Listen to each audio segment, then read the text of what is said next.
Welcome you in education online by Jyoti ma'am. आज का हमारा टॉपिक रहेगा सामाजिक विज्ञान में लोकतांत्रिक राजनीति का टॉपिक है भारत में चुनाव क्यों लोकतांत्रिक है। देखिए, जैसे कि हम जानते हैं कि भारत एक लोकतंत्र देश है और यहाँ पर चुनाव प्रक्रिया हर 5 वर्ष पे होती है, चाहे वो आपके लोकसभा की प्रक्रिया हो या आपके विधानसभा की प्रक्रिया हो।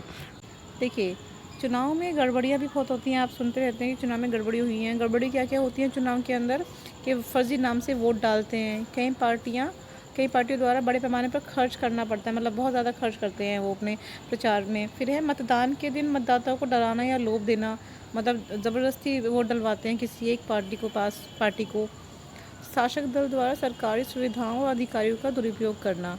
अब जो शासक जीत के आता है, सरकार बनाता है, उनके द्वारा जो सरकारी सुविधाएं होती है, उनके अधिकारी बहुत ज़्यादा उसका दुरुपयोग करते हैं। तो इस तरह से ये सब क्या है, ये एक चुनाव के अंदर जो गड़बड़ियाँ होती हैं वो उन सब के लक्षण हैं। ठीक है, भारत में चुनाव कराने के लिए स्वतंत्र चुनाव आयोग का निर्माण किया गया है। ठीक है, हमारे देश में स्वतंत्र और निष्पक्ष चुनाव करवाने के लिए राष्ट्रपति के द्वारा मुख्य निर्वाचन आयुक्त की नियुक्ति की जाती है। इसे न्यायालय के समान आज़ादी प्राप्त है, यानी इसकी कार्य में कोई हस्तक्षेप नहीं करता। इसके कार्यों में चुनाव की सूचना जारी करने से लेकर, यानी कि चुनाव कब होने से लेकर उसके नतीजे आने तक की सारी प्रक्रिया आती है। ठीक है, ये आदर्श चुनाव संहिता लागू करता है कि चुनाव किस तरह से होने चाहिए, जिसका उल्लंघन करने पर उम्मीदवार या उस पार्टी को भी जो जो गलती करता है उसको पनिशमेंट मिल सकती है। ये सरकारी मशीनरी का इस्तेमाल करने से, जो सरकारी मशीनरी होती है, सरकारी सिस्टम जो होता है, उसका गलत इस्तेमाल करने से रोकता है, यानी इस पर पूरी निगरानी रखता है। चुनाव में लोगों की भागीदारी का पता आमतौर से इस बात से लगाया जाता है कि मतदान की योग्यता रखने वाले व्यक्तियों में से कितने प्रतिशत व्यक्तियों ने असल में मतदान किया।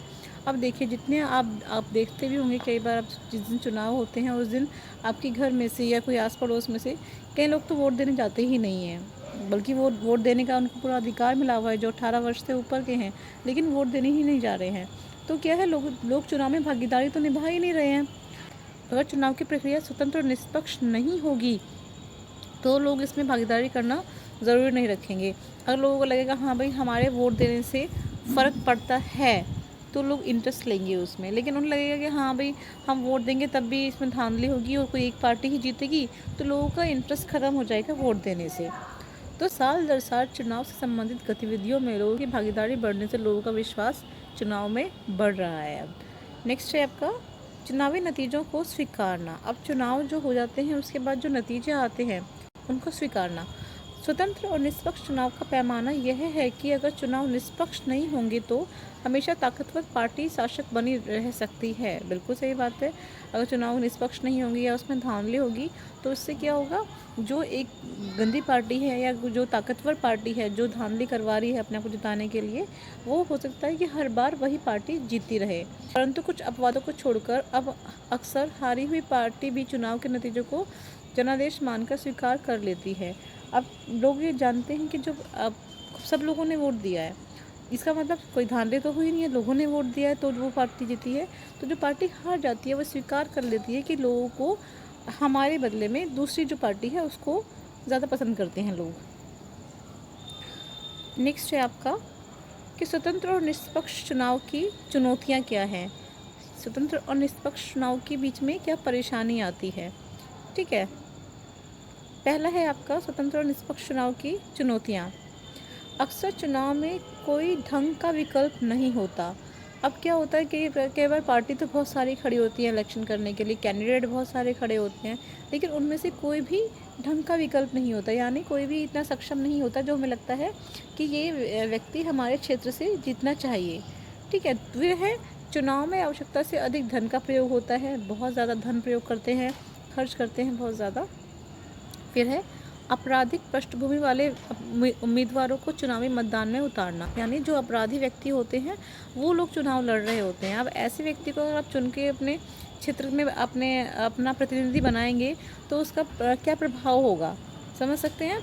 फिर है बड़ी पार्टियों की तुलना में छोटे दल और निर्दलीय उम्मीदवारों को नई परेशानियों का सामना करना पड़ता है। जब कोई बड़ी पार्टी के सामने कोई छोटा उम्मीदवार खड़ा होता है या कोई छोटी पार्टी खड़ी होती है तो उसको बहुत ही अंडर एस्टिमेट किया जाता है, उसको मतलब उसको वैल्यू नहीं दी जाती है, उसका उसके सामने बहुत सारी परेशानियाँ खड़ी हो जाती हैं। फिर है टिकट बंटवारे में रिश्तेदारी को निभाना। ये तो बहुत बड़ा एक इशू है। आप देखते होंगे कि कोई एक मतलब मैं किसी पार्टी का नाम नहीं लूँगी, कि उसकी दादा और दादी अगर राजनीति के अंदर है तो उनके पोते या पोतियाँ भी राजनीति के अंदर आ गए हैं, यानी वो अपनी रिश्तेदारी को ही टिकट देते हैं। अब प्रश्न पर विचार करते हैं एक बार। है स्वतंत्र चुनाव आयोग के क्या क्या कार्य हैं। ऊपर कार्य पढ़े हैं हमने कि चुनाव आयोग कौन कौन से कार्य करता है, उन सबको आप यहाँ मेंशन कर देंगे।